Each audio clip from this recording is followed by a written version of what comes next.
In this guide, I'm going to show you how you can find Chaser Zero here in Forza Horizon 6. Before we do get into this guide, make sure to like the video and subscribe to the channel with all notifications on. It really does help the channel and it lets us know that you want more content like this.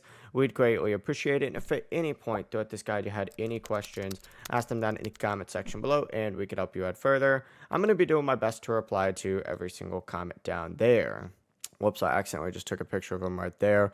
But essentially, what you need to go ahead and do is make your way over, if you just open up your map, to the Otani region right here. And you can filter by the map regions just like so.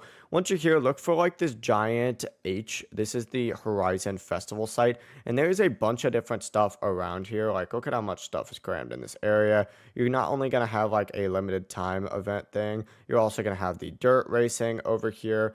But essentially, make your way to this area in the Otani region. Once again, I'll zoom out so you can see it. As soon as you're here, you'll see Chaser Zero located right over here. Now, you can get closer to him if you want. It really is completely up to you. You don't have to get too close in order to take a picture with them.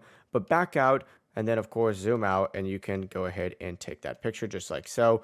Now, sometimes he doesn't pop up unless you've went ahead and completed the like little mission with him in it. However, that's just a sometimes thing. I had already had it completed, so I didn't even have to worry about that. But yeah, go ahead and take yourself a picture. Once you take that picture, you're good to go. I've already taken a picture with him, so I'm not going to do that right now. But that's the full process. If you guys have any questions, ask them down in the comment section below, and we can help you out further. I'm going to be doing my best to reply to every single comment down there. Before you do leave this guide, make sure to like the video and subscribe to the channel with all notifications on. It really does help us out and it lets us know that you want more content. Have a great rest of your day, though. Peace.